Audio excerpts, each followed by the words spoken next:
그러면 이제 실제 사례를 가지고 보험이 어떻게 연결되어 있는지를 한번 설명드려 보도록 하겠습니다.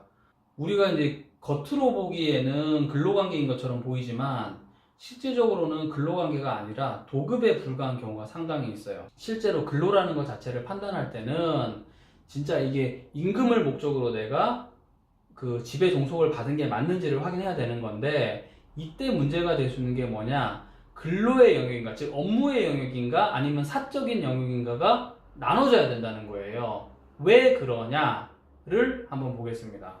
자, 정수기를 닦는 업체가 있었다고 쳐볼게요. 정수기 업체에서 A라는 집에 수질 관리하는 분을 보냈단 말이에요. 그리고 나서 이분이 열심히 정수기를 관리하던 중에 조그만 정수기를 관리했는데 잘못 작동을 해가지고 뜨거운 물이 갑자기 바닥으로 확 쏟아진 거예요. 그리고 나서 애가 다쳤어. 그 집에 있던 애가 화상을 입었다고 칩시다. 그러면 이 사람 입장에서는 뭐라고 생각하십니까? 이 다친 사람의 부모 입장, 다친 아이의 엄마 입장이나 부모 입장에서는 어떻게 생각하겠습니까? 정수기 업체의 책임을 물으면 되겠다라고 생각을 하겠죠.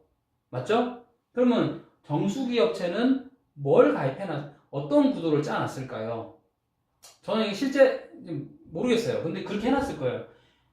어떤 관리사가 있다 쳐요. 관리사. 수질 관리하는 이 정수기 관리사가 있다 쳐요. 아까 전에 그 건설하고 똑같이 이 관리사에게 본인이 했던 업무 관련해서는 문제가 발생하면 전적인 책임은 해당 관리사가 져야 됩니다. 라고 계약을 체결해 놓지 않았을까요? 그게 맞잖아요. 그렇지 않을 경우에는 정수기 업체가 수많은 관리사들이 하는 행동 자체에 대해서 모두 이 정수기 업체가 보험을 가입하게 되면 보험료의 부담이 상당히 크지 않습니까? 차라리 얘 입장에서는 관리사한테 어떤 담보를 받아두고 당신이 한 거에서 이거는 당신이 닦은 만큼 우리랑 나눠 먹기를 하는 거니까 여기서 사고 발생하면 일단은 우리가 먼저 내고 당신이 끊어놓은 보증보험으로 우리가 구상을 청구하겠다라고 하는 게 정수기 관리업체 입장에서는 쉽잖아요. 그런 구조로 짜놨을 확률이 높잖아요. 그러면 다친 사람 B라고 할게요. B의 가족들 입장에서는 관리사한테 바로 소송을 들어가려고 하는데 관리사는 그냥 보니까 동네 아줌마예요. 돈이 많은 것 같지가 않아. 근데 정수기 업체는 이름도 있고 돈이 많은 것 같아요. 당연히 관리사도 물고 정수기 업체도 책임을 물고 하려고 하겠죠. 이해되시나요? 그러면 이 관리사 아줌마가 이렇게 하면 어떨까요? 라고 역으로 제안한 거예요. 나한테. 부모인 나한테, B의 부모인 나한테 이렇게 얘기한 거예요. 아, 고객님, 사실은요, 제가 일상생활 배상 책임보험이라는 게 가입이 되어 있거든요. 제가 일상생활 중에 실수로 다른 사람한테 해를 끼쳤을 때 그걸 일상생활 배상 책임보험에서 담보를 해줍니다. 1억 한도로요. 얘기를 하는 거예요. 이해되시나요? 손해보험을 가입하시면 가족 일배책이라고 해서 이런 상품을 상당히 많이 이제 다 시중에 다 이제 판매를 해놨단 말입니다. 저도 갖고 있고.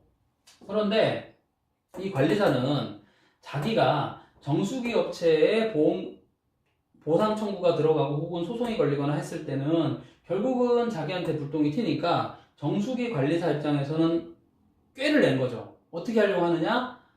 고객님, 제가 이 정수기를 관리하는 사람이라고 하지 마시고 저를 그냥 이웃 주민 혹은 친한 사이라고 얘기를 해주세요. 제가 이 정수기 온수를 잘못 만져서 그 집에 있는 아이한테 피해를 입혔다고만 얘기를 해주시면 제가 가지고 있는 일상생활 배상 책임보험으로 담보가 되고 1억까지는 담보가 되니까 이 애 다친 거에 대해서 보상받는 거는 충분할 겁니다. 라고 할 가능성이 있습니까? 없습니까? 있죠? 왜냐?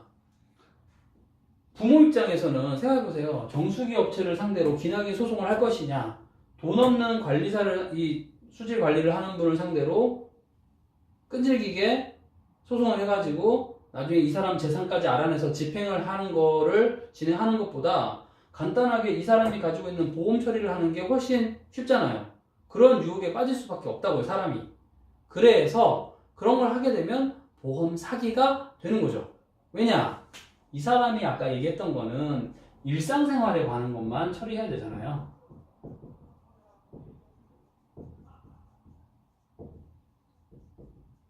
일상생활 배당 책임 보험입니다. 그러면 보험사에서는 이 일상생활 배당 책임 보험에서는 어떤 영역을 면책으로 해놨을까요? 담보하지 않는 영역입니다. 부담보 영역으로 설정해놨을까요? 뻔하죠? 업무 영역.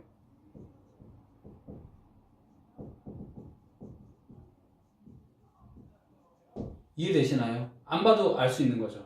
왜냐? 일상생활에 관한 거니까. 이럴 때 활용할 가능성이 생기기 때문에 당연히 업무 영역은 면책으로 하는 거겠죠. 이해되시나요? 그러면 어떻게 되느냐? 이 정수기 업체는 CGL이라고 합니다. Commercial General Liability 혹은 영업배상 책임보험 혹은 일반 배상 책임보험이라고 해서 이 CGL을 가입해야 되는 거예요. 영업으로 인해서 고객들이나 제3자한테 끼치는 손해 자체를 담보하는 보험을 별도로 가입해야 된다는 거죠. CGL은 뭘 판단하느냐? 근로자의 수, 그 다음에 이 사람들의 매출, 이익, 그 다음에 뭐 얼마나 많은 뭐 사업을 하고 있는지에 대해서 다 판단을 한 다음에 영업배상 책임보험을 가입하면 원칙은 손해를 입은 B 또는 사망했다면 B의 유가족이 이 정수기 업체를 상대로 소송을 하면 CGL에서 이 보험사에서 나와서 담보를 해주는 거예요. 대응을 해주는 거예요. 아, 오케이, 알겠습니다. 고의 또는 과실로 손해를 입으셨고 그것 때문에 저희한테 손해배상 책임 물으시는 거죠. 저희 회사가 영업배상 책임보험을 인수한 보험회사니까 고객님의 말이 타당하다 그러면 저희가 보험금을 드릴게요. 해야 되는 거죠. 그러니까 일상생활 배상 책임보험과 즉 CGL 영역은 완전히 하나의 벽이 존재하는 거죠. 이 영역으로 담보를 해야 되는 것과 이 영역으로 담보를 해야 되는 것은 나눠져 있는 거예요. 이해되시죠? 모든 보험이 이런 식으로 상호 넘어가지 못하는 어떤 영역, 일부 그레이 에어리어 같은 경우에는 모르겠지만 서로 상호 보충적으로 다른 영역을 담보하는 걸로 보험 상품은 이루어져 있습니다. 이해되시죠?